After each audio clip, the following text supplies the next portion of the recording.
The Wilderness, as you might surmise from the name of the place, it was apt. If you're talking about moving 60, 70, 80, 100,000 men, you prefer to have some open ground. You're going to need space. And through the Wilderness, not only was it very unreliably mapped, so that you had to rely on local knowledge. You had to maybe pay somebody to tell you which way to go. And you couldn't necessarily be sure that the person who was telling you either knew or was going to tell you truthfully. So what happened was a number of units would become detached from their regiments. The regiments would become detached from their corps or their battalions, and they would be lost. They were in low growth, second growth, primary growth forests.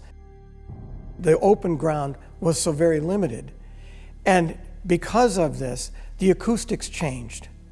The sense of bearing changed. And you thought that somebody coming at you from the north was actually coming at you from the south. Or you thought the enemy was on your left when it turns out he's on your right. And you set up in one way and you realize, oh my gosh, we've got people attacking us from the other. And you couldn't see. It was one of those battles in the war where you could not bring artillery to bear.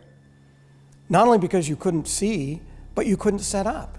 You needed to have a high position where you could send a projectile some distance and have a reasonable expectation of success.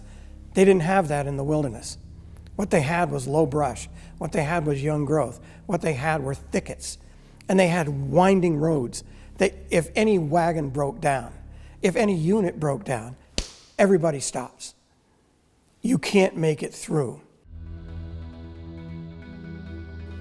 And for days, they're fighting over ground that they wouldn't care about otherwise. It's just that's where the enemy was. And they were shooting at you, so you shoot back. One instance involves fighting Moses Lakeman of the 3rd Maine. During the battle, and there's confusion galore.